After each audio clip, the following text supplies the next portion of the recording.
ونشهد أن محمدا عبده ورسوله أرسله بالحق بشيرا ونذيرا وداعيا إلى الله بإذنه وسراجا منيرا. أما بعد فقد قال الله تعالى في كلامه المجيد وفي فرقانه الحميد. সবাই পড়ি আউযু বিল্লাহি মিনাশ শাইতানির রাজীম। বিসমিল্লাহির রাহমানির রাহিম। মা কানা মুহাম্মাদুন আবা আহাদিন মির রিজালিকুম ولكن رسول الله وخاتم النبيين. وقال رسول الله صلى الله عليه وسلم في حديث الشريف أنا خاتم النبيين لا نبي بعدي أو كما قال عليه الصلاة والسلام. اللهم صل على محمد النبي الأمي وعلى آله وسلم تسليما كثيرا كثيرا. سبحانك لا علم لنا إلا ما علمتنا إنك أنت العليم الحكيم. সবাই মুহাম্মদের সাথে জিকির করে লা ইলাহা ইল্লাল্লাহ লা ইলাহা ইল্লাল্লাহ লা ইলাহা ইল্লাল্লাহ লা ইলাহা ইল্লাল্লাহ لا إله إلا الله لا إله إلا الله لا إله إلا الله لا إله إلا الله لا إله إلا الله لا إله إلا الله لا إله إلا الله لا إله إلا الله محمد رسول الله صلى الله عليه وسلم. আলহামদুলিল্লাহ। মহান রব্বে কারিমের দরবারে শুকরিয়া যে রব্বে কারিম দয়া করে মায়া করে অনুগ্রহ করে আমাদেরকে সুস্থ রেখে আল্লাহ পাক রব্বুল আলামিন পবিত্র জুমার দিনে আল্লাহ তাআলার পবিত্র ঘর মসজিদে আগে আগে আসার বসার কোরআন হাদিসের আলোকে কিছু কথা বলার শোনার তৌফিক দিচ্ছেন। সে রব্বে কারিমের দরবারে মন খুলে প্রাণ খুলে আওয়াজ করে বলি আলহামদুলিল্লাহ। আল্লাহ তাআলা শুকরিয়া যে তিনি আমাদেরকে তার শুকরিয়া আদায় করার শক্তি দেন। আমরা যে আলহামদুলিল্লাহ বললাম এই শক্তি দিছে কে? কে দিছে ভাই? আল্লাহ। আল্লাহ তাআলা শক্তি দিয়েছেন বলে আমরা আলহামদুলিল্লাহ বলতে পারছি। নয়তো পৃথিবীর মধ্যে কোটি কোটি মানুষ সবাই আলহামদুলিল্লাহ বলার শক্তি রাখেন না। যারা মুমিন কেবলমাত্র তারাই কিন্তু বলতে পারে আলহামদুলিল্লাহ। সকল প্রশংসা কার? আমি বেঁচে আছি কার প্রশংসা? আল্লাহ। এই আজকে পবিত্র জুমার দিনে আল্লাহ তাআলা সমস্ত ব্যস্ততা থেকে ফারেক করে আমাকে মসজিদে নিয়ে আসছেন, এই ক্ষমতা কার? আল্লাহ। নয়তো মুসলমান হওয়া সত্ত্বেও, সুস্থ থাকা সত্ত্বেও অনেক ভাই আপনারা যে এখনো মসজিদে আসতে পারে নাই এবং পারবেও না। অনেক এমন আছে যে জুমার দিন কিন্তু জুমার নামাজটা পড়ার সুযোগটা নাই। ব্যস্ততা, এই কাজ ওই কাজ, এই সমস্যা ওই সমস্যা, বাকি সব কিছু থেকে মুক্ত করে আল্লাহ তাআলা যেন আল্লাহ তাআলার ঘরের মধ্যে আমাদেরকে নিয়ে আসছেন, এই জন্য প্রশংসা কার? আল্লাহর প্রশংসা। আমরা মনে মনে এই দোয়াটাই করবো যে আল্লাহ, এখানে আমার কোনো শক্তি নাই, আমার কোনো ক্ষমতা নাই, আপনি শক্তি দিচ্ছেন বলেই আপনার ঘরে আসছি। ভাই আপনার কাছে আমাদের আবেদন, এই শক্তি যেন আপনি আমাদেরকে মৃত্যু পর্যন্ত দেন। বলেন আল্লাহুম্মা আমিন। যেন কোনদিন এমন না হয় আমার অপরাধের কারণে, আমার গুনাহের কারণে আল্লাহর ঘর থেকে যেন আল্লাহ আমাকে বঞ্চিত না করে। এমন হয় অনেক সময় বৃদ্ধ হয়ে গেলে বছরের পর বছর বিছানায় পড়ে থাকতে হয়, আল্লাহর ঘরে মসজিদে আসার আর কি হয় না, সুযোগ হয় না। সময় আছে, মসজিদ আছে, সবকিছু আছে, কিন্তু মসজিদে আসার ক্ষমতা আর নাই। তারা কত আফসোস করে, বছর কি বছর হয়ে গেছে মসজিদে যেতে পারি না। যারা 2 বছর 1 বছর 6 মাস বিছানায় বসে বসে কাঁদতায়, তারা কত আফসোস করে মসজিদে আসার জন্য। আর যে সকল ভাইয়েরা আমাদের সুস্থ, সবকিছু ঠিক থাকে সত্য মসজিদে আসে না, তাদের জন্য কত আফসোস। ভাই যে আসতে পারতেছে না, ঠিক এই মুহূর্তে বিছানায় কাতরাচ্ছে, হাসপাতালের বেডের মধ্যে যন্ত্রণায় কাতরাচ্ছে, তার তো একটা বিষয়। কিন্তু আপনি কেন আল্লাহর ঘরে আসতেছেন না? আপনি তো সুস্থ আছেন, এখন আসেন। যখন অসুস্থ হয়ে যাবেন, আপনার পায়ে সমস্যা হয়ে যাবে, আপনি বৃদ্ধ হয়ে যাবেন, তখন অবস্থাটা কি হবে? এখন কি ওই জমানা আছে যে 2 জনের কাঁধে ভর করে মসজিদে আসবে? ওই জমানা কি এখন আসে? তাই তো ভাই। তো এখন সুস্থ থাকা অবস্থায় যদি দেখেন একটা বিষয়, আমার সক্ষমতা থাকা সত্ত্বে যদি আমি একটা কাজ করি, আমি যখন অক্ষম হয়ে যাব, কাজটা না করলে মানুষ ক্ষমা করে। মানুষ বলে, যারা ডিউটি করে, চাকরি করে, সে যখন সুযোগ ছিল, সক্ষম ছিল, কাজটা করছে, এখন অক্ষম পারে না, এখন ক্ষমা করা যায়। যার কারণে বাংলাদেশ সরকারও বৃদ্ধ ভাতা, বয়স্ক ভাতা দেয় না। তো এখন আমরা যদি সমর্থ শক্তি থাকা সত্ত্বেও আল্লাহর ঘর মসজিদে না আসি, যখন বৃদ্ধ হয়ে যাব, তখন অবস্থা কি হবে? যদি এখন সমর্থ থাকা সত্ত্বেও আমরা মসজিদে আসি, বৃদ্ধ অবস্থা না আসতে পারলে আল্লাহ কি করে দিবেন? ক্ষমা করে দিবেন। আছে হাদিসের মধ্যে, যে আল্লাহ তাআলা শুধুমাত্র যৌবনকালের সক্ষমতা সময়ের আবাদতের হিসাব নেবেন, আর বৃদ্ধ যখন অতিরিক্ত হয়ে যায়, ওই সময়ের আবাদতের হিসাব আর নিবেন। কিন্তু আমাদের বিষয়টা হয় উল্টা। আমরা যখন সক্ষম থাকি, যৌবন থাকি, যৌবন থাকে, তখন আল্লাহ বিল্লাহ, রসুল, ইসলাম এগুলো বেশি করি না, করতে চাই না। যখন বৃদ্ধ হয়ে যায়, বিছানায় পড়ে যায়, তখন আল্লাহর কথা মনে হয়। তখন কি আল্লাহ রাগ করবে না? যে এতদিন তুমি কোথায় ছিলা? সত্যি আমি তোমাকে দিয়েছিলাম, আমি তোমাকে সমর্থ দিয়েছিলাম, সবকিছু দিয়েছিলাম, এতদিন কেন আসলো না? রাসূল সাল্লাল্লাহু আলাইহি ওয়াসাল্লাম যখন দুনিয়া থেকে চলে যাবেন, দেখেন আল্লাহ রাসূল সাল্লাল্লাহু আলাইহি ওয়াসাল্লাম ছিলেন মানবের মধ্যে শ্রেষ্ঠ মানব। শুধু মানবের মধ্যে না, আপনারা জানেন, ইতিহাস সাক্ষী যে রাসূলুল্লাহ সাল্লাল্লাহু আলাইহি ওয়াসাল্লাম ছিলেন এই সৃষ্টি জগতের সমস্ত সৃষ্টির সেরা সৃষ্টি। সমস্ত সৃষ্টির মধ্যে সমস্ত মুহাদ্দিস, মুফাসসির এবং দল মত সবাই এই বিষয়ে একমত যে আল্লাহ তাআলার পরে, আল্লাহ তাআলার সৃষ্টি জগতে যত সৃষ্টি আছে এবং যত সৃষ্টি আসবে, সমস্ত সৃষ্টির মধ্যে শ্রেষ্ঠ কে? আমাদের নবী মুহাম্মদুর রাসূলুল্লাহ সাল্লাল্লাহু আলাইহি ওয়াসাল্লাম। নবীদের মধ্যেও সেরা এবং সমস্ত সৃষ্টিগুলোর সেরা আমাদের নবী মুহাম্মদুর রাসূলুল্লাহ সাল্লাল্লাহু আলাইহি ওয়াসাল্লাম। দেখেন এই শ্রেষ্ঠ সৃষ্টি, শ্রেষ্ঠ মানব, শ্রেষ্ঠ নবী পৃথিবীর মধ্যে আসলেন এবং উম্মতের মধ্যে দাওয়াত দেওয়ার জন্য সময় পাইলেন মাত্র 23 বছর। কত বছর সময় পাইলেন? 40 বছর বয়সে তো নবুয়ত পেয়েছেন, এরা কিন্তু দাওয়াতই দেন নাই না। 63 বছর বয়স আবার দুনিয়া থেকে চলে গেছেন। তাহলে 40 আর 63 মাঝখানে কত বছর হয়?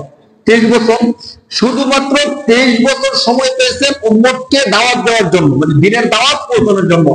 আর ওদিকে আপনারা জানেন যে নূহ আলাইহিস সালাম যখন মানুষকে দাওয়াত দেন, আল্লাহ তাআলা কোরআন শরীফের 20 নম্বর পারার 18 নম্বর পৃষ্ঠা 70 নম্বর পৃষ্ঠার প্রথম আয়াত সূরাতুল আনকাবুতের মধ্যে বলছেন যে আমি নূহকে পৃথিবীর মধ্যে রাখছি, তিনি দাওয়াতের কাজ করছেন বা পৃথিবীর মধ্যে তিনি সময় পেয়েছেন 950 বছর। কত বছর? 950 বছর। অন্যান্য নবীও কম বেশি সময় পেয়েছেন, কিন্তু আমাদের নবী দ্বীনের দাওয়াত দেওয়ার জন্য সময় পেয়েছেন মাত্র কত বছর? 23 বছর। এই 23টা বছর রাসূল সাল্লাল্লাহু আলাইহি ওয়াসাল্লাম উম্মতের মাঝে এত কষ্ট করছেন, এত শ্রম দিয়েছেন, যার কোনো হিসাব। সারাদিন মানুষের ধারে ধারে ঘুরছেন আর দিনের দাওয়াত দিচ্ছেন, দিনের দাওয়াত দিচ্ছেন। আর রাত্রিবেলা যখন সুযোগ পেয়েছেন রবের সামনে দাঁড়ায় গেছেন, নামাজের মধ্যে দাঁড়ায় গেছেন। আম্মা জান আয়েশা রাদিয়াল্লাহু তাআলা আনহা বলেন যে আল্লাহ রাসূল সাল্লাল্লাহু আলাইহি সাল্লাম রাতের নামাজের অবস্থা ছিল এমন যে রাসূল সাল্লাল্লাহু আলাইহি সাল্লাম নামাজের মধ্যে দাঁড়াইছেন তো দাঁড়াইছেনই। প্রথম রাকাতে সূরাতুল বাকারা শেষ করতেন, সুবহানাল্লাহ। প্রথম রাকাতে কোন সূরা শেষ করছেন? সূরাতুল বাকারা শেষ করছেন। সূরা বাকারা হলো কোরআন শরীফের সবচেয়ে বড় সূরা। হিসাব অনুযায়ী 2.5 পারা, পৃষ্ঠার হিসাব করলে 50 পৃষ্ঠা। নামাজের মধ্যে 1 পৃষ্ঠা পড়লে দেখেন কেমন সময় লাগে। আমরা ফজরের নামাজের মধ্যে প্রথম রাকাতে 1 পৃষ্ঠা তেলাওয়াত করি, মনে হয় না যে হুজুর কত বড় একটা কেরাম বলতে শেষই হয় না, কখন হুজুর রুকুতে যাই, অথচ পড়ি কয় পৃষ্ঠা? 1 পৃষ্ঠা পড়ি। আর রাসূল সাল্লাল্লাহু আলাইহি সাল্লাম প্রথম রাকাতেই পড়তেন কত পৃষ্ঠা? 50 পৃষ্ঠা। সূরা বাকারা 50 পৃষ্ঠা, কম বেশি অল্প কিছু কম। তাহলে চিন্তা করেন রাসূল সাল্লাল্লাহু আলাইহি সাল্লাম প্রথম রাকাতে 50 পৃষ্ঠা পড়লে 2.5 পারা, কতক্ষণ সময় লাগতো? দ্বিতীয় রাকাতে পড়তেন সূরা আলী ইমরান। এগুলো কঠিন বিষয় না, কিন্তু কঠিন বিষয়টা আপনাদেরকে বলি। বুখারী শরীফের হাদিসের মধ্যে আসছে যে রাসূলুল্লাহ সাল্লাল্লাহু আলাইহি সাল্লাম এই যে 50 পৃষ্ঠা পড়তে কতক্ষণ দাঁড়ায় থাকতে হইতো? আমরা যদি 1 পৃষ্ঠা পড়তে নামাজের মধ্যে রুকু সিজদা সহ ধরেন 3 মিনিট সময় নিলাম, তাহলে 50 পৃষ্ঠা পড়তে কত মিনিট সময় লাগে?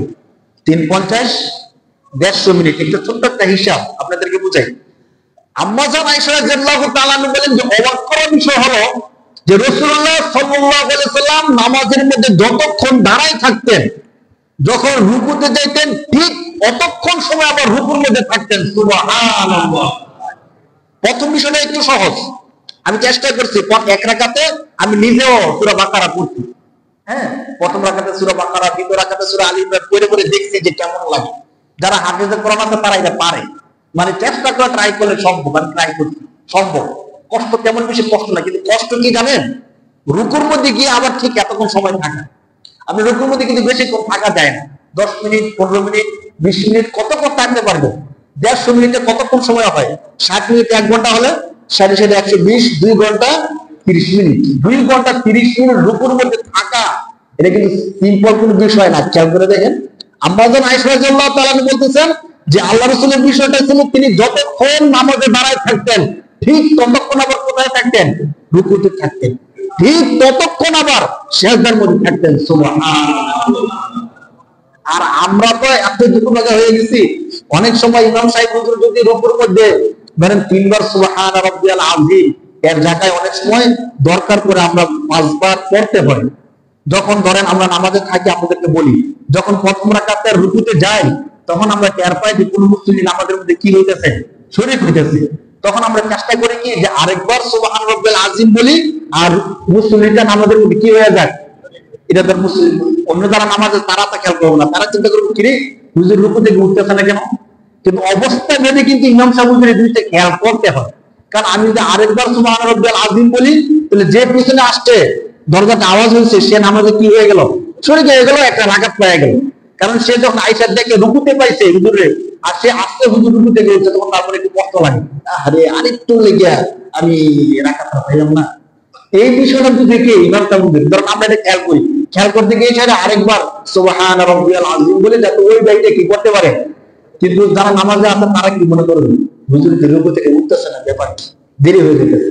আপনারা বিষয়টা খেয়াল রাখবেন। আমরা শুধু বিনা প্রয়োজনে নামাজের মধ্যে কোনো কিছুই করি না। নামাজে যতটুকু করি অতটুকু মুসল্লিদের খাতিরেই করি বা নামাজের প্রয়োজনেই করি, নামাজের প্রয়োজনের বাইরে কোনো কিছু করি না। বাকি আমি যা বুঝতে চাচ্ছি, রাসূলুল্লাহ সাল্লাল্লাহু আলাইহি সাল্লাম রুকুতে গেলে ওই নামাজ অনুযায়ী প্রায় 2 ঘন্টা 30 মিনিট শুধু রুকুতে কি থাকতেন। আর আমরা কোনদিন কি আমাদের কারো এমন হয়েছে যে সাধারণত 3 বার 5 বার 7 বার রুকুতে বা সিজদা তাসবিহগুলো পড়ি, কিন্তু কোনদিন এমন হয়েছে যে না আমি 11 বার বা 23 বার বা 31 বার এমন করছি? চেষ্টা করবেন মাঝে মাঝে। হ্যাঁ, নামাজের মধ্যে দীর্ঘ সময় দাঁড়ায় থাকবেন। কেন দাঁড়ায় থাকবো? একমাত্র রাসূলকে অনুসরণ করতে গিয়ে। যে আমি যখন নামাজটা পড়ি, যখন আমি চেষ্টা করতেছিলাম যে রাসূল সূরা বাকারা পড়তে নামাজের মধ্যে আমি পড়ে দেখি কেমন লাগে, আপনারা এই কাজটা করবেন। কারণ আমরা আমাদের জীবনের মধ্যে সবচেয়ে বেশি ভালোবাসি কাকে? আমাদের নবীকে। আমাদের জীবন থেকে আমরা সবচেয়ে বেশি কাকে ভালোবাসি? আমাদের নবীকে ভালোবাসি। তো আসেন না, আমাদের নবী যে কাজটা করছে এই কাজটা কিছু ট্রাই করি। মানে 100% তো পারবো না নবীর মতো, কিন্তু নবী যে কাজটা করছে অনেকক্ষণ নামাজে দাঁড়াইছিল, আপনি চিন্তা করেন যে আমি দেখি অনেকক্ষণ দাঁড়াইছে কেমন লাগে। শুধু শুধু দাঁড়ায় থাকবো কেন? তাহলে নামাজের মধ্যে দাঁড়ায় থেকে কর্ম কি? আমরা তো অনেকে অনেক বেশি সূরা পারি না। যারা হাফিজ কোরআন তারা অনেক সূরা পারে, হাফিজ কোরআন তারা অনেক সূরা পারে না। তাহলে আপনারা যে সূরাগুলো পারেন, ধরেন কয়টা সূরা পারেন? যদি বলেন যে 10টা সূরা পারি, শেষের আলাম তারা থেকে নিয়ে সূরা নাস পর্যন্ত এই সূরাগুলো বারবার পড়েন। আলাম তারা থেকে নিয়ে নাস পর্যন্ত একবার পড়লেন, শেষ। আবার আলাম তারা থেকে নিয়ে আবার নাস পর্যন্ত পড়েন। এইভাবে নামাজটাকে বড় করেন। আর তো কোনো সূরা পারেন না, পারলে পড়লেন। যদি না পারেন, আর যদি বলেন যে 10টা সূরা পারি না, কয়টা সূরা পারেন? 2টা বা 3টা। এই সূরাগুলি বারবার দৌড়ান, নামাজ তো নষ্ট হবে না। কারণ নামাজের মধ্যে যদি আপনি কোন একটা সূরার একটা হরফ পড়েন, একটু খেয়াল করেন, যদি নামাজের বাইরে কোন ব্যক্তি একটা হরফ পড়ে তার জন্য 10টা নেকি, কয়টা নেকি? কিন্তু অবাক করার বিষয় হলো নামাজের মধ্যে যদি কেউ একটা সূরার একটা হরফ পড়ে, আপনি সূরা ইখলাস পড়বেন না, শুধু বলছেন কুল, কুল বলার সাথে সাথে হরফ হয়ে গেছে 2টা। কোফ আর লাম, কয়টা হরফ আছে? 2টা। হাদিসের মধ্যে আসছে নামাজের মধ্যে যদি কেউ একটা কোরআনের হরফ পড়ে আল্লাহ তাআলা তার আমলনামায় দিবেন 100 নেকি। সুবহানাল্লাহ। নামাজের বাইরে পড়লে কয় নেকি? 10 নেকি। নামাজের বাইরে কয় নেকি? আর নামাজের ভিতরে পড়লে 10 গুণ বেড়ে গেছে। তাহলে আপনি সূরা ইখলাস পড়েন তো, সূরা নাস পড়েন তো। তো সূরা ইখলাসটাই এমন তো না 2টা সূরা না, অনেকে আর অনেকগুলো সূরা পারেন। এই সূরাগুলো বারবার পড়েন, সূরা ইখলাস, সূরা নাস কয়েকবার পড়ে দেখেন এক রাকাত আধা ঘন্টা নেওয়া যায় কিনা, এক রাকাত 1 ঘন্টা নেওয়া যায় কিনা। কি হবে? আল্লাহ রাসূল করছে, আমি চেষ্টা করে দেখি আল্লাহ রাসূলের অনুসরণে কিছু করতে পারি কিনা। কারণ জানেন, হাসরের ময়দানে একমাত্র সৌভাগ্যবান হবে ওই সকল ব্যক্তি যাদের ব্যাপারে রাসূল সাল্লাল্লাহু আলাইহি ওয়াসাল্লাম সুপারিশ করবে। সুবহানাল্লাহ। আল্লাহ রাসূল বলেন, আসহাবুন নাস ইয়াউমাল কিয়ামাতি, কিয়ামতের ময়দানে সবচেয়ে বড় সৌভাগ্যবান হবে ওই ব্যক্তি যে ব্যক্তির ব্যাপারে আমি রাসূল সুপারিশ করব। সুবহানাল্লাহ। তো আজকে দুনিয়ায় যদি আমি আমার নবীর অনুসরণ করি, আমি একটা কাজ শুনতে, একটা কথা শুনতে, রাসূল এই কাজটা করতেন, আমি শুনে সাথে সাথে আমি এই কাজটা করা শুরু করে দিলাম। হ্যাঁ, আব্দুল্লাহ ইবনে ওমর রাদিয়াল্লাহু তাআলা আনহুর ব্যাপারে এমন ঘটনা আছে যে তিনি রাসূলকে এত বেশি অনুসরণ করতেন, রাসূল যা করতেন তিনি তাই করতে চেষ্টা করতেন। এমনকি উমরার সফরে যাওয়ার সময় তিনি দেখছেন যে রাসূল সাল্লাল্লাহু আলাইহি সাল্লাম রাস্তার কোথায় গিয়ে থামতেন, কোথায় গিয়ে বসছেন, কোথায় গিয়ে শুইতেন। তিনি দেখছেন পরবর্তী বছর যখন আসছেন তিনি ঠিক ওই জায়গায় গিয়ে বসতেছেন, ওই জায়গায় গিয়ে শুইতেছেন, ওই জায়গায় গিয়ে দাঁড়াইতেছেন। সাহাবাগণ জিজ্ঞেস করতেছেন যে আপনি এখানে বসছেন, আপনার কি কোনো কাজ আছে? কয় না, আমার তো কোনো কাজ নাই। তাহলে এখানে বসছেন যে? আমি দেখছি আমার বন্ধু মুহাম্মদুর রাসূলুল্লাহ এই জায়গার মধ্যে বসছে, এই জন্য আমি বসছি। সুবহানাল্লাহ। মানে সাহাবায়ে কেরামের আবেগটা কিরকম ছিল দেখেন। আমাদের তো সে আবেগই নাই। আবেগ দরকার আছে ভাই, শুধুমাত্র অন্তত রাসূলুল্লাহর ভালোবাসার ক্ষেত্রে আমাদের আবেগ দরকার আছে। আমরা যদি আবেগ দিয়ে রাসূলকে ভালোবাসতে না পারি আর কি করব? আমাদের জীবনের আর কি আছে? যে নবী দুনিয়া থেকে চলে যাওয়ার আগে তিনি বলতেছেন যে আমার ভাইদের কথা আমার অনেক বেশি স্মরণ হইতেছে। সহিহ হাদিসের মধ্যে আসছে আল্লাহ রাসূল এইভাবে বলতেছেন যে আমার ভাইদের কথা আমার অনেক বেশি স্মরণ হইতেছে। তো সাহাবায়ে কেরাম বলতেছে, আল্লাহ রাসূল আমরাই তো আপনার ভাই, আমরা আপনার সাথে আছি, সবসময় আপনাকে দেখাশোনা করি, আপনার ভাই আবার কারা যাদের কথা আপনার অনেক বেশি মনে হইতেছে? তো আল্লাহ রাসূল কি শব্দ বলছে দেখেন। আল্লাহ রাসূল বলতেছেন, শোনো, তোমরা হলো আমার সঙ্গী, তোমরা হলো আমার সঙ্গী, সাহাবী, কিন্তু একটা সময় আসবে যারা আমাকে দেখবে না, আমাকে না দেখে, আমাকে না শুনে, আমি রাসূলের কথা শুনে আমার অনুসরণ করবে, কিন্তু আমাকে তারা দেখেও নাই, আমার কোনো আকার ইঙ্গিত তারা পায় নাই। শুধুমাত্র আমি রাসূলের কথা শুনে তারা আমার জন্য পাগল থাকবে এবং আমাকে তারা অনুসরণ করবে। আমার মন চায় আমি যদি তাদের সাথে সাক্ষাৎ হইতাম, আমি যদি তাদেরকে দেখতাম। চিন্তা করে দেখেন, আল্লাহ রাসূল সাল্লাল্লাহু আলাইহি ওয়াসাল্লাম মুহাদ্দিসিনে কেরামগণ বলেন যে এই যে এখনকার যে সময়টা, এই সময়টা আমাদের ব্যাপারে রাসূল এই কথাটা বলছেন। আমাদেরকে রাসূল নিজে ভাই হিসেবে সম্বোধন করছেন, যিনি জীবনের পুরোটা সময় শুধু উম্মতের জন্য কাঁদছেন, উম্মতের জন্য ফিকির করছেন, উম্মতের জন্য সবকিছু করছেন। উম্মত কেন তার জন্য করবে না ভাই বলেন? শুধু কি এতটুকু? হাদিস তো আপনাদেরকে শোনাইছিলাম যে আল্লাহ রাসূল বলেছেন রাসূল সাল্লাল্লাহু আলাইহি সাল্লামকে ভালোবাসার পূর্ণ নাম হলো ঈমান। ওয়াল্লাযী নাফসি বিয়াদিহি, আল্লাহ রাসূল বলেন যে ততক্ষণ পর্যন্ত কোন মানুষ প্রকৃত মুমিন হতে পারবে না যতক্ষণ পর্যন্ত লা ইউমিনু আহাদুকুম হাত্তা আকুনা আহাব্বা ইলাইহি মিন ওয়ালিদিহি ওয়া ওয়ালাদিহি ওয়ান নাসি আজমাইন, যে তার সবকিছু থেকে রাসূলকে বেশি ভালো না বাসলে সে মুমিন হতে পারবে না। বুখারী শরীফের হাদিস।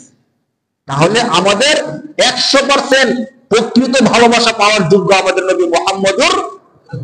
আমরা তো আল্লাহকে অবশ্যই ভালোবাসি, বাকি স্বয়ং আল্লাহ নিজে বলতেছেন যে হে নবী, উম্মত রবের ভালোবাসা পেতে চায়, বান্দা অবশ্যই আল্লাহর ভালোবাসা পেতে চায়।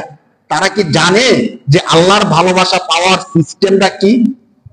মানে আল্লাহ শিখাচ্ছেন। আমরা আমাদেরকে যেহেতু আল্লাহ সৃষ্টি করছেন, আমরা অবশ্যই আল্লাহকে ভালোবাসতে চাই এবং আমরা এটাও চাই যে আল্লাহ আমাদেরকে কি করুক, ভালোবাসুক। কিন্তু ভালোবাসা পাওয়ার সিস্টেম কি আল্লাহ নিজে বলতেছেন সূরা আলী ইমরানের 13 নম্বর পৃষ্ঠা 2 নম্বর পারা। আল্লাহ বলেন, কুল, এত আপনারা অনেকে শুনছেন, কুল ইন কুনতুম তুহিব্বুনাল্লাহ ফাত্তাবিউনি ইউহিব্বুকুমুল্লাহু ওয়া ইয়াগফির লাকুম যুনুবাকুম। হে নবী, আমার বান্দা আমি আল্লাহকে ভালোবাসতে চাই, কিন্তু তারা কি জানে আমি আল্লাহকে ভালোবাসার সিস্টেমটা কি, বা কি এমন কাজ যে কাজটা করলে আমি আল্লাহর ভালোবাসা পাবে? ফাত্তাবিউনি ইউহিব্বুকুমুল্লাহ। আপনি তাদেরকে বলে দেন যারা আমি নবীকে ভালোবাসবে, আমি নবীকে অনুসরণ করবে, একমাত্র তারাই আল্লাহর ভালোবাসা পাবে। সুবহানাল্লাহ। চিন্তা করে দেখেন, মানে নবীর অনুসরণ করলে কার ভালোবাসা পাবো? আল্লাহর ভালোবাসা পাবো। এর সঙ্গে আল্লাহ বলতেছেন নবী না। সূরা আলী ইমরান 2 নম্বর 3 নম্বর পারার 13 নম্বর পৃষ্ঠায় স্বয়ং আল্লাহ বলতেছেন যে কোন ব্যক্তি যদি নবীর অনুসরণ করে, নবীকে প্রকৃতভাবে ভালোবাসতে পারে, তাহলে সে কার ভালোবাসা পাবে? আল্লাহর ভালোবাসা পাবে। শুধু ভালোবাসা না, আয়াতের পরবর্তী অংশে আল্লাহ তাআলা দুইটা পুরস্কার ঘোরাই দিয়েছেন। এমন দুইটা পুরস্কার, যে দুইটা পুরস্কার হলে আমাদের জন্য যথেষ্ট, আর কিচ্ছু দরকার নেই। আল্লাহ বলতেছে, যদি তোমরা নবীকে ভালোবাসো, নবীর অনুসরণ করো, আমি আল্লাহর ভালোবাসা পাবে, 1 নাম্বার। 2 নম্বরে হলো আমি আল্লাহ ওয়ায়াগফির লাকুম যুনুবাকুম, তোমরা মানুষ হিসেবে যত গুনাহ করো আমি আল্লাহ রাসূলের ভালোবাসার খাতিরে সমস্ত গুনাহ ক্ষমা করে দেব। সুবহানাল্লাহ। আমাদের সবচেয়ে বড় সমস্যা হলো আমরা গুনাহগার, আর তো কোনো সমস্যা নাই। মানে আমরা অপরাধী, আমরা অপরাধ করি, শয়তানের ধোঁকায়, নফসের খায়েশের ধোঁকায়, এই সমস্ত কারণে আমরা অপরাধ করি। আল্লাহ যদি আমাদের অপরাধগুলো ক্ষমা করে দেয়, আমাদের আর কিছু সমস্যা আছে বলেন? আর তো কোনো সমস্যা নাই। আল্লাহ বলতেছেন যদি আমার নবীকে অনুসরণ করতে পারো, ভালোবাসতে পারো, আমি আল্লাহ স্বয়ং তোমাদেরকে ভালোবাসবো। 2 নম্বর, আমি আল্লাহ তোমাদের সমস্ত গুনাহগুলো ক্ষমা করে দেব। সুবহানাল্লাহ। কেন নবীকে ভালোবাসবো না বলেন? কেন নামাজে দাঁড়াইলে আমরা এই জিনিসটা মনে করবো না যে আমার নবী তো দীর্ঘ সময় নামাজে দাঁড়ায় থাকতো, আমিও একদিন চেষ্টা করি। মসজিদ থেকে বের হওয়ার সময় সুন্নাতগুলো কেন মানবো না? যদি এগুলো করি, অন্তত একটা উসিলা তো দিতে পারবো যে নবী হাসরের ময়দানে যখন আমরা নবীর সুপারিশ দরকার হবে, তখন তো বলতে পারবো যে নবী আপনার তো তেমন কোনো কিছু করতে পারি না, কিন্তু আপনার সুন্নাতগুলো যা শুনছি সেগুলো মানার চেষ্টা করছি। সাহাবায়ে কেরাম এই কাজটাই করতেন। আপনাদেরকে দেখাইলাম আব্দুল্লাহ ইবনে ওমর কি করতেন। আল্লাহ রাসূল সাল্লাল্লাহু আলাইহি সাল্লাম দুনিয়া থেকে বিদায় নিয়ে গেছেন, ইন্তেকাল করে ফেলেছেন। এই সংবাদরা সাহাবায়ে কেরামের জন্য সবচেয়ে বেশি কষ্টের ছিল। মানে সাহাবায়ে কেরাম প্রথম নিতে পারতেছিলেন না। দেখেন অবস্থাটা তখনকার সময়ের পরিস্থিতিটা কেমন ছিল। যখন কিছু কিছু সাহাবী বলাবলি করতেছিল যে আল্লাহ রাসূল সাল্লাল্লাহু আলাইহি সাল্লামের ইন্তেকাল হয়ে গেছে, যেহেতু রাসূল কথা বলতেছে না, আওয়াজ করতেছে না, নাড়াচাড়া করতেছে না, তো স্বাভাবিকভাবে এটাকে আমরা মৃত্যু বলি, তো তারাও বলাবলি করতেছিল। কিন্তু ওমর রাদিয়াল্লাহু তাআলা আনহু সমস্ত সাহাবী রাসূলকে ভালোবাসতো, কিন্তু ওমর রাদিয়াল্লাহু তাআলা আনহু আল্লাহ রাসূলকে এত বেশি ভালোবাসতো, আল্লাহ রাসূল নিজে বলছেন লাউ কানা বাদি নাবিয়্যান লাকানা ওমর, আমার পরে যদি আল্লাহ নবী হিসেবে কাউকে পাঠাইতো তাহলে সে হতো ওমর। সুবহানাল্লাহ। বাকি আনা খাতামুন নাবিয়্যিন লা নাবিয়্যা বাদি, আমি হলাম শেষ নবী, আমার পরে আর কোন নবী, নতুন নবুয়ত, কোরআন, শরীয়ত নিয়ে আর কোন নবী এই পৃথিবীর মধ্যে আমার পরে আর আসবে না। আল্লাহ রাসূল সাল্লাল্লাহু আলাইহি সাল্লামের ভালোবাসার নিদর্শনটা কেমন ছিল দেখেন। ওমর রাদিয়াল্লাহু তাআলা আনহু যখন এটা শুনলেন, ওমর রাদিয়াল্লাহু তাআলা তো অনেক কিছু ভাবতেন, তিনি চিন্তা করতেছেন যে না, নবী ইন্তেকাল করে নাই, তাহলে কি করছে? তো তিনি বলতেছেন যে মুসা আলাইহিস সালামের ইতিহাস আমরা জানি, তিনিও আল্লাহর দরবারে যাইতেন, আল্লাহর সাথে কথা বলতেন। তো হতে পারে আল্লাহ রাসূল এভাবে অজ্ঞান অবস্থায় আল্লাহর দরবারে চলে গেছেন, আল্লাহর সাথে কথা বলতেছেন, এই জন্য আমাদের সাথে তিনি কথা বলেন না, নাড়াচাড়া করেন না। আল্লাহ রাসূল ইন্তেকাল করে নাই, বরং আল্লাহর সাথে কি হইতেছে? কথাবার্তা চলতেছে। ওমর রাদিয়াল্লাহু তাআলা এই ব্যাখ্যা করছেন এবং আবেগে তিনি বলতেছিলেন, শোনো, তোমাদের মধ্যে কেউ যদি বলে যে আল্লাহ রাসূল ইন্তেকাল করেছে, আমি কিন্তু তার গর্দান ফেলে দিব। এই কথা বলার পরে আর কারো সাহস আছে যে আল্লাহ রাসূল ইন্তেকাল করছে এই কথাটা বলবে? হাদিসের মধ্যে আসছে সালিম রাদিয়াল্লাহু তাআলা আনহু তিনি যখন এই অবস্থা দেখছেন, মানে আল্লাহ রাসূল ইন্তেকাল করতে, অনেকে তো বুঝে গেছেন, দীর্ঘদিন 17 দিন যাবত অসুস্থ এবং পর্যায়ক্রমে সময়গুলো আসতেছিল, বিশাল ইতিহাস। তো তিনি আবু বকর রাদিয়াল্লাহু তাআলা আনহুর দরবারে গেলেন, গিয়ে বললেন যে এই পরিস্থিতি চলতেছে, লোক বলা বলি করতেছে যে আল্লাহ রাসূল ইন্তেকাল করছে, আর ওদিকে ওমর রাদিয়াল্লাহু তাআলা আনহু বলতেছেন কোন ব্যক্তি যদি বলে যে রাসূল ইন্তেকাল করছে, আমি তার গর্দান ফালাই দিব। আবু বকর রাদিয়াল্লাহু তাআলা আনহু আসছে, আমরা তো বলছিলাম, আসার পরে সরাসরি রাসূল সাল্লাল্লাহু আলাইহি সাল্লামের দরবারে গিয়ে বসলেন। বসে তখন চাদর দ্বারা রাসূল সাল্লাল্লাহু আলাইহি সাল্লামের চেহারাটা ঢাকা ছিল, চেহারা থেকে চাদরটা সরাইলেন, সরাইয়া তিনি অবস্থাটা দেখলেন, রাসূল সাল্লাল্লাহু আলাইহি সাল্লামের কপালে চুমু খেলেন। চুমু খেয়ে তিনি বুঝতে পারছেন যেন সত্যি রাসূল সাল্লাল্লাহু আলাইহি সাল্লাম এই দুনিয়া ছেড়ে চলে গেছে। আল্লাহ রাসূল সাল্লাল্লাহু আলাইহি সাল্লাম চলে গেছে বুঝতে পেরে আবু বকর রাদিয়াল্লাহু তাআলা প্রচুর কান্না করতেছিলেন এবং হাদিসের মধ্যে শব্দ আসছে, তিনি বলতেছিলেন আ সাফিয়া, আ নবিয়া, হায় আমার বন্ধু, হায় আমার নবী, এভাবে তিনি একটু আফসোস করতেছিলেন। কিন্তু তিনি তখন বুঝতেছিলেন যে এই পরিস্থিতিতে আমি যদি ভেঙে পড়ি তাহলে উম্মতের অবস্থা আরো কঠিন হয়ে যাবে, কারণ সমস্ত উম্মত তখন একমাত্র রাসূলকেই বুঝতো, রাসূলুল্লাহ ছাড়া তখন তারা কোনো কিছু কি বুঝতো না, কারণ দ্বীন, ধর্ম, ইসলাম, মানবতা সবকিছু তো পাইছে কার মাধ্যমে? রাসূল সাল্লাল্লাহু আলাইহি সাল্লামের মাধ্যমে পাইছে। তো রাসূল চলে গেলে এখন আমরা কম উঠি। কিন্তু আবু বকর রাদিয়াল্লাহু তাআলা আনহুর মধ্যে আল্লাহ তাআলা হিকমত ঢুকাই দিলেন যে না, এই কঠিন মুহূর্তে আমাকে শক্ত হতে হবে। অথচ আপনারা জানেন, ইতিহাস সাক্ষী যে উম্মতের মধ্যে সবচেয়ে নরম দিল, সবচেয়ে ঠান্ডা মেজাজ, নরম দিলের ছিলেন কে? আবু বকর রাদিয়াল্লাহু তাআলা। সবচেয়ে কোমল প্রকৃতির লোক ছিলেন। রাসূল অসুস্থ অবস্থায় যখন মসজিদে আসতে পারতেছিলেন না জামাত পড়াইবেন, তখন আম্মা জান আয়েশাকে বললেন যে তোমার বাবা আবু বকরকে বলো তিনি যেন গিয়ে নামাজ পড়ায়, আমার স্থানে দাঁড়ায় যেন ইমামতিটা করায়। আম্মা জান আয়েশা বলতেছেন যে আল্লাহ রাসূল, আপনি তো আমার বাবাকে চিনেন, আমার বাবা এত কোমল দিলের, যদি আমি বলি যে আপনি গিয়ে নামাজ পড়ান, তিনি তো প্রথমত যাবেন না, দ্বিতীয়ত যদি যায় আপনার স্থানে দাঁড়ায় তিনি দাঁড়ায় থাকতে পারবেন না। তিনি এত নরম দিলেন, এত ভাঙ্গা দিলেন যে তিনি নামাজে দাঁড়ালে নামাজ থেকে পড়ে যাবে, আপনি তাকে ছাড়া অন্য কাউকে বলেন নামাজ পড়াইতে। যখন রাসূল সর্বশেষ অসুস্থ সময়গুলো ছিল, আবু বকর এত কোমল নরম দিলের ছিলেন। কিন্তু ওই কঠিন সময়ে আল্লাহ তাআলা আবু বকর রাদিয়াল্লাহু তাআলা শক্ত করে দিলেন, তার ভিতরে প্রজ্ঞা বুদ্ধি দিলেন। তিনি চিন্তা করলেন না, আমি এখন সহজ হলে চলবে না, আমাকে একটু শক্ত হতে হবে উম্মতের খাতিরে।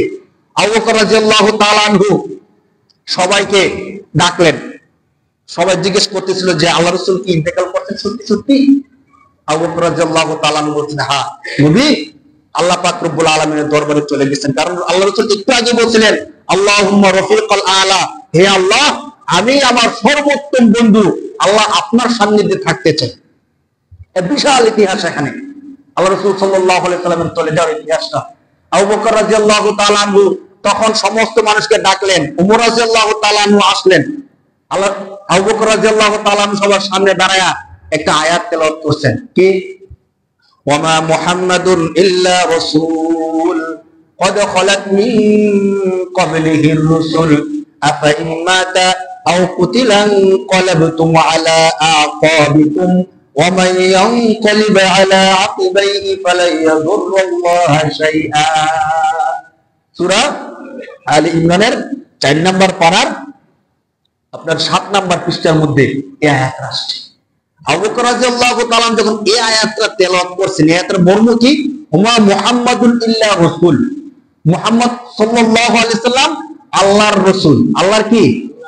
শুধুমাত্র কেবলমাত্র মুহাম্মদ সাল্লাল্লাহু আলাইহি সাল্লাম আল্লাহর ওমা মুহাম্মাদুন ইল্লা রাসূল কদ খালাত মিন ক্বাবলিহির রাসূল, তিনি এমন রাসূল যার পূর্বে অনেক রাসূল আসছিল এবং তারা আল্লাহর দরবারে চলে গিয়েছিল।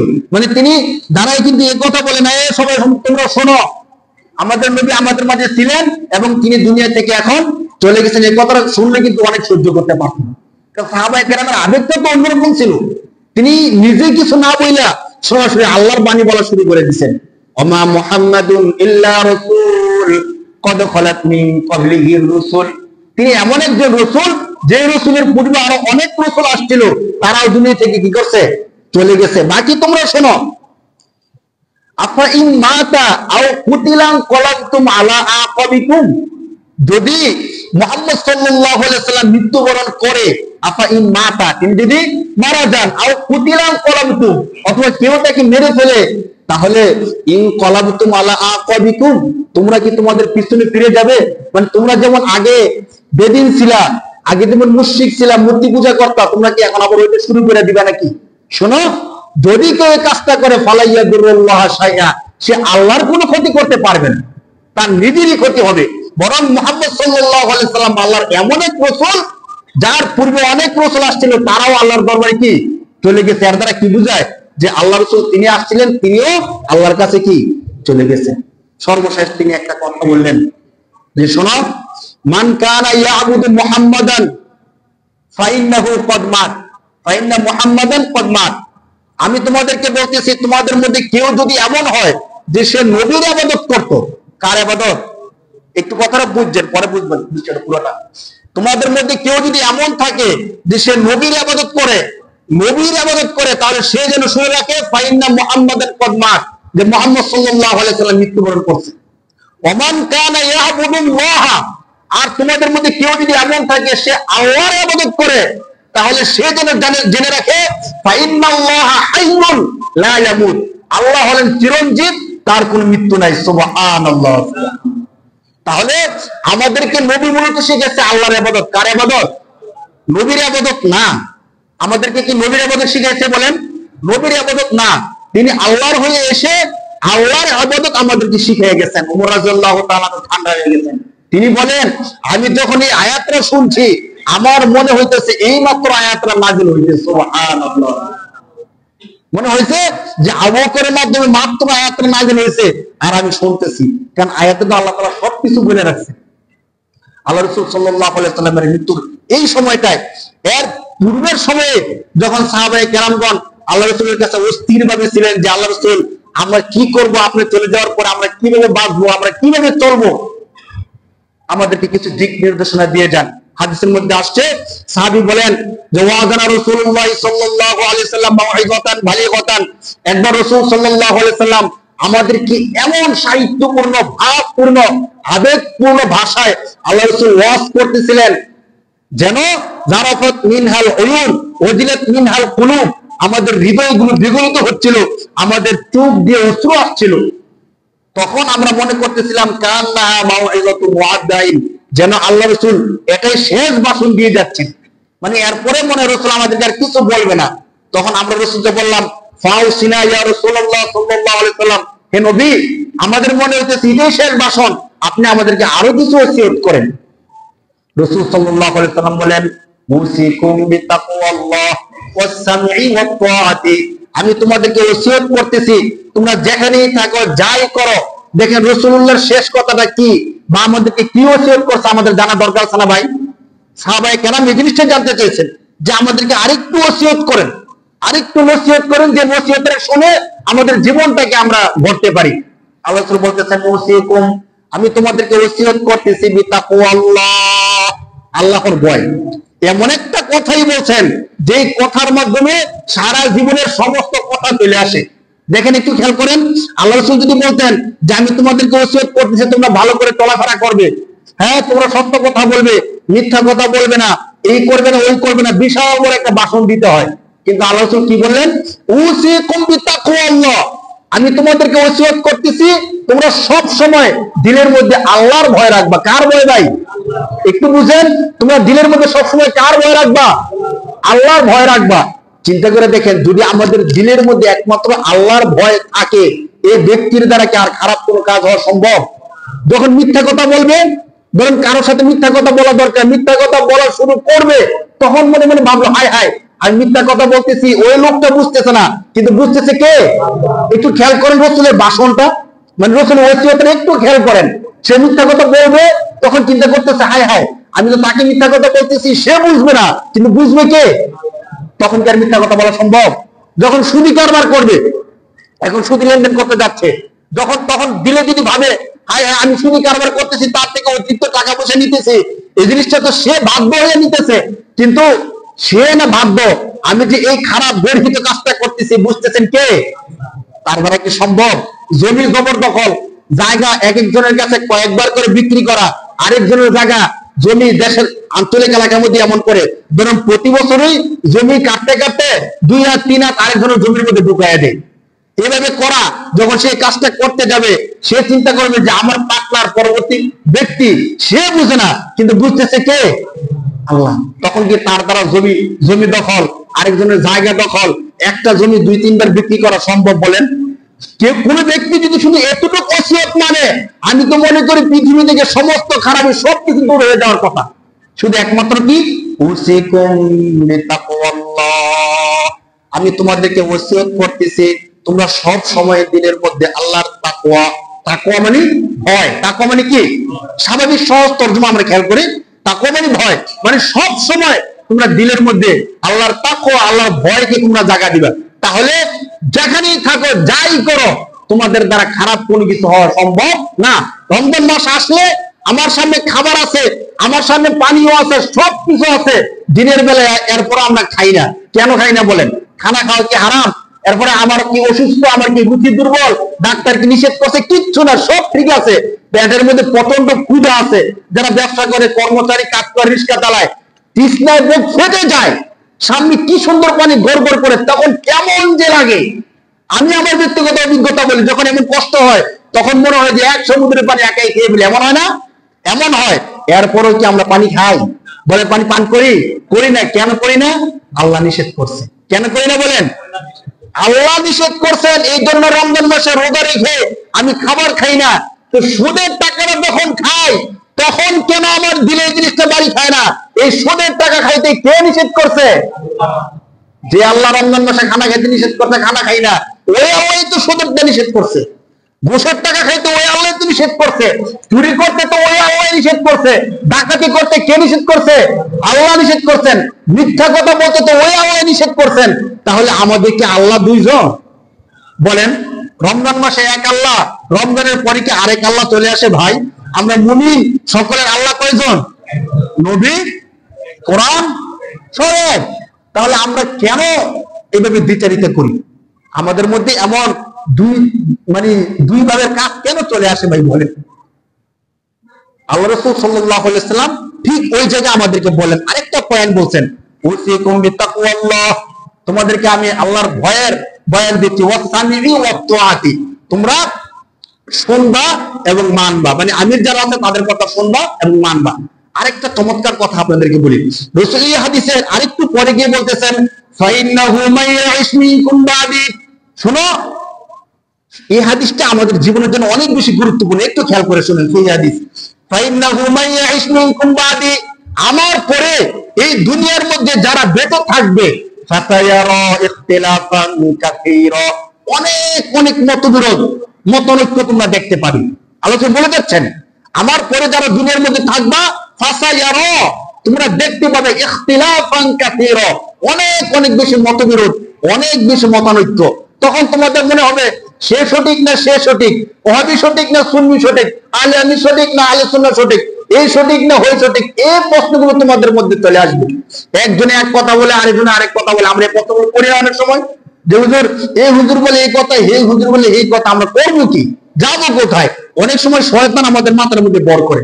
তখন আমরা তো নামাজ, আলহামদুলিল্লাহ, কিছু কিছু মানুষের ক্ষেত্রে তো দিনই মানার দরকার নেই, নামাজই পড়ার দরকার নেই।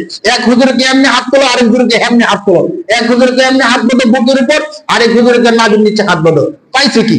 নামাজই পড়তাম না, নাউযুবিল্লাহি মিন যালিক। অথচ হাত বাঁধা, হাত তোলা এগুলো ফরজ কিছু না।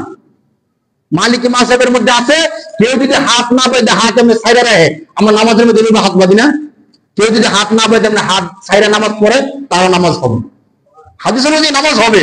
কিন্তু ছোট্টখাটো বিষয় নিয়ে অনেক সময় শয়তান আমাদেরকে ধোঁকা দেয়। আল্লাহ রাসূল কি বলছে আমরা দেখেন, আমাদের মূল সমাধান কিন্তু কোরআন হাদিস। মূল সমাধান কি ভাই? আরে কোরআন হাদিস যে যেমন বুঝে সে তেমন বলবে, কিন্তু আমাদের দরকার 100% সহিহ হাদিস এবং কোরআনের আয়াত। আল্লাহ রাসূল বলতেছেন আমার পরে যারা বেঁচে থাকবে তারা অনেক ইখতিলাফ দেখতে পাবে। তোমাদেরকে আমি বলতেছি যদি তোমরা এই ইখতিলাফ গুলো দেখো, মতবিরোধ গুলো দেখো, তখন তোমাদের জন্য আমি নবীর পক্ষ থেকে নসিহত হলো আলাইকুম বিসুন্নতি ওয়া সুন্নাতিল খুলাফায়ে রাশিদিন আল মাহদিয়িন আদু আলাইহা বিন নওয়াজিজ। আল্লাহ বলতেছেন যে তখন তোমাদের কাজ হবে আলাইকুম বিসুন্নতি, আমি নবীর সুন্নতের অনুসরণ করা। কিসের অনুসরণ করা ভাই? সুন্নতের অনুসরণ করা। কেউ একজন বলছে দেখতে আমলটা সুন্দর দেখা যায়, করতে ভালো দেখা যায় না, তোমরা দেখবা যে আমি যে কাজটা করতেছি এই কাজটা আল্লাহ রাসূল সাল্লাল্লাহু আলাইহি সাল্লাম করছে কি করছে না, আল্লাহ রাসূল করতে বলছে কি বলছে না, হক্কানি উলামায়ে কেরামগণ এই কাজটা করতে বলে কি বলে না। শুধু এতটুকু না, আল্লাহ রাসূল বলতেছেন আদু আলাইহা বিন নওয়াজিদ, তোমাদের জন্য ওসিয়া হলো তোমরা নারীর দাঁত দ্বারা কামড়ে ধরবা। এর মানে হলো সঠিকভাবে শক্তভাবে আঁকড়ে ধরবা। আরেক হাদিসের মধ্যে রাসূল বলছে না যে তারাকতু ফীকুম আমরাইন লান তাদিল্লু মা তামাসসাকতুম বিহিমা কিতাবাল্লাহি ওয়া সুন্নাতা রাসূলিহি, আমি চলে যাচ্ছি কিন্তু তোমাদের মাঝে আমি দুইটা জিনিস রেখে যাচ্ছি, যতক্ষণ পর্যন্ত এই দুইটা জিনিস আঁকড়ে ধরবা ততক্ষণ পর্যন্ত তোমরা গোমরা হবে না। এক হলো কোরআন আর এক হলো হাদিস।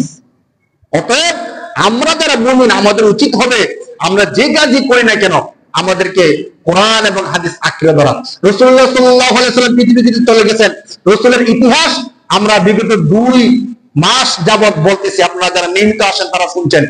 এই বিশাল ইতিহাসের মধ্যে 2 মাস না 2 বছর যদি ধারাবাহিক বলে আরো বলা যাবে, বাকি সংক্ষিপ্ত যতটুকু পারছি চেষ্টা করছি। এই পুরো ইতিহাস আমাদেরকে কি শিক্ষা দিল? আমাদেরকে এই শিক্ষাটাই দিল যে রাসূলুল্লাহ সাল্লাল্লাহু আলাইহি ওয়াসাল্লাম তাওহীদ একাত্মবাদের ক্ষেত্রে কারো কাছে মাথা নত করে নাই, ঠিক কিনা বলেন? আল্লাহ রাসূল তিনি বলেছেন যে আমার এক হাতে চাঁদ আর এক হাতে সূর্য যদি দিয়ে দেয় এরপর আমি আল্লাহর দ্বীনকে ছাড়তে পারি না। সাহাবীকে বলছে যদি তোমাকে হত্যা করা হয়, তোমাকে আগুনে পুড়িয়ে ফেলা হয়, এরপরও তুমি আল্লাহর বিধান আল্লাহর আইনকে তোমরা ছাড়বা না। অতএব আল্লাহ রাসূলের জীবনের একটা শিক্ষা, যত কষ্ট হোক যত সমস্যা হোক আমরা আমাদের দ্বীন, আমরা আমাদের আল্লাহ আমাদের রাসূলকে আমরা কখনোই ছাড়বো না। ঈমানের ক্ষেত্রে 100% সতর্কতা আমরা এই জিনিসটা শিখলাম। মানে যা কিছু হোক দুনিয়া কিয়ামত হয়ে যাক কিন্তু আমি যে মুমিন ঈমান ছাড়বো না কখনো, 1 নাম্বার। 2 নাম্বার আপনারা দেখছেন রাসূল ছিলেন সবচেয়ে বেশি বিশ্বস্ত।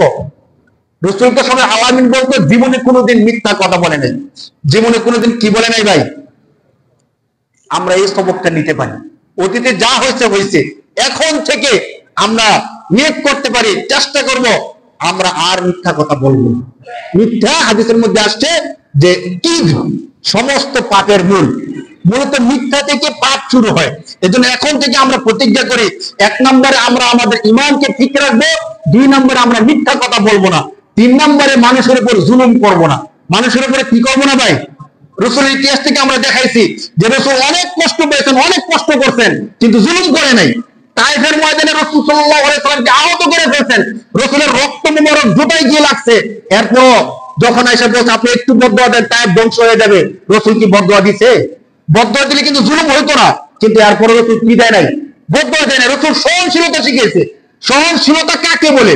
যদিও সম্প্রীতির বয়ান আমাদের দেশে দেওয়া হয় যে অমুক দেশের মধ্যে সম্প্রীতি আছে, আমাদের দেশে সম্প্রীতি নাই।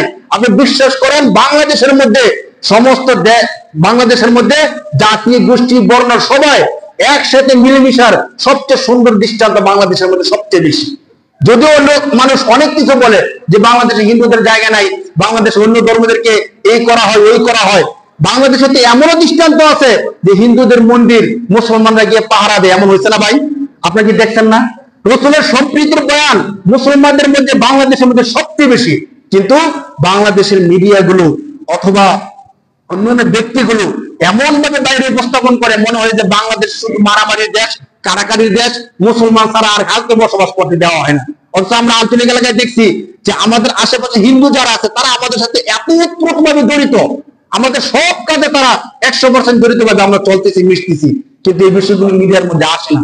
কি করা হয়? আরো সম্প্রীতিকে নষ্ট করে অন্যভাবে বয়ান দেওয়া হয়। কিন্তু অন্যান্য ধর্মের যারা আছে তারা যখন মুসলমানদের উপর আঘাত করে, এগুলো আর কোনো হাইলাইট করা হয় না। আপনারা দেখছেন না বিচারপতি ওই যে অ্যাডভোকেট আলিফ হত্যা হয়েছে, এর কি সমাধান হয়েছে? তেমন কোনো সমাধান নাই। কিছুদিন আগে মাত্র গাজীপুরের এক খতিবকে যখন তিনি একটা বয়ান দিচ্ছেন, আপনাদেরকে সংক্ষিপ্ত বলি, তিনি একটা বয়ান দিচ্ছেন যেন কোনো মুসলিম মেয়েরা হিন্দু যুবকের প্রেমে পড়ে তাদের জীবনকে নষ্ট না করে। সচেতনতা আমরা করতেই পারি, খতিবের দায়িত্ব তো সচেতন করা। তিনি এই বিষয়টা সচেতন করছেন, যাকে লাভ জিহাদ বা তারা অনেক পরিভাষায় তারা বলে, এই বিষয়ে তিনি সতর্ক করছেন যেন হিন্দু যুবকের প্রেমে পড়া মুসলমান মেয়েরা যেন তাদের জীবনকে, ভবিষ্যৎকে, ফিউচারকে নষ্ট না করে। তখন ইসকনের পক্ষ থেকে তাকে অনেকগুলো চিঠি দেওয়া হলো, কয়েকবার ধাপে ধাপে। তিনি চিঠিগুলো শুনলেন না। কি চিঠি দিল? যে আপনি ইসকনের ব্যাপারে ভালো কিছু বলেন, ইসকনের ব্যাপারে মন্দ কিছু বললেন না। তিনি যখন তাদের চিঠি অনুযায়ী কথা বলছে না, তখন তাকে গুম করে ফেলার হুমকি দেওয়া হলো। সর্বশেষ তাকে গুম করা হলো এবং তাকে সীমান্ত এলাকা থেকে আহত অবস্থায় পাওয়া গেছে। নির্মম ভাবে তাকে অত্যাচার নির্যাতন করা হয়েছে ইসকনের পক্ষ থেকে। এই কাজগুলো যে করেন, আপনারা কেন এই কাজগুলো করেন? বাংলাদেশ একটা সুন্দর শান্তিময় দেশ, এই দেশে কেন আপনারা অশান্তি করার চেষ্টা করেন? আমরা আমাদের পক্ষ থেকে বলবো, প্রশাসন যারা আছেন অবশ্যই দ্রুত আপনারা এই যে বিচারের আওতা আনার চেষ্টা করেন। কিন্তু তারা কি করে? এটাকে জিয়ে রাখে। এগুলো জিয়ে থাকতে থাকতে একটা আন্দোলন, বিচার বিশ্লেষণ না হওয়ার কারণে এই বিষয়টা অনেক বড় ইস্যুতে দাঁড়ায়। তখনই তো সম্প্রীতি নষ্ট হয়, তখনই তো দেশের ভারসাম্য নষ্ট হয়ে যায়। আপনি দ্রুত বিচারের আওতায় আনেন, কারা গুম করছে, কারা নির্যাতন করছে, সাথে সাথে ধরেন, গ্রেফতার করেন। বাংলাদেশে তো ডিজেলেশন হচ্ছে, সাথে সাথে গ্রেফতার করার সুন্দর সুযোগ আছে, করেন না কেন? না করে এই কাজগুলো করার কারণে আমাদের দেশের সম্প্রীতি নষ্ট হয়। যার কারণে সারা দেশে এখন দাবি উঠছে যে জঙ্গি সংগঠন ইসকন যারা আছে তাদেরকে অতি সত্বর যেন প্রশাসন, সরকার নিষিদ্ধ ঘোষণা করে। যদি বাংলাদেশের মধ্যে অনেক সংগঠন আছে যারা উগ্র হওয়ার কারণে তাদেরকে নিষিদ্ধ করা হয়েছে, ইসকন তাদের তো অনেক ভূমিকা আছে, যে ভূমিকায় 100% উগ্রতার প্রমাণ পাওয়া গেছে। কেন ইসকনকে নিষিদ্ধ করবেন না? অতএব আমরা বলবো, যারা বাংলাদেশের অস্তিত্বকে মানে না, যারা বাংলাদেশের মধ্যে বিশৃঙ্খলা সৃষ্টি করতে চায়, তাদের ব্যাপারে দ্রুত সিদ্ধান্ত নেন এবং বাংলাদেশের মধ্যে উগ্র যে সংগঠন ইসকন তাদেরকে নিষিদ্ধ করার দাবি সমস্ত মুসলমানের এখন পানের দাবি হয়ে দাঁড়িয়েছে। আমরা বলবো, বাংলাদেশ সরকার, প্রশাসন তারা যেন এই বিষয়টা উদ্যোগ নেয়। আল্লাহ তাআলা আমাদের সবাইকে বুঝার তৌফিক দান করুন বলে আমিন।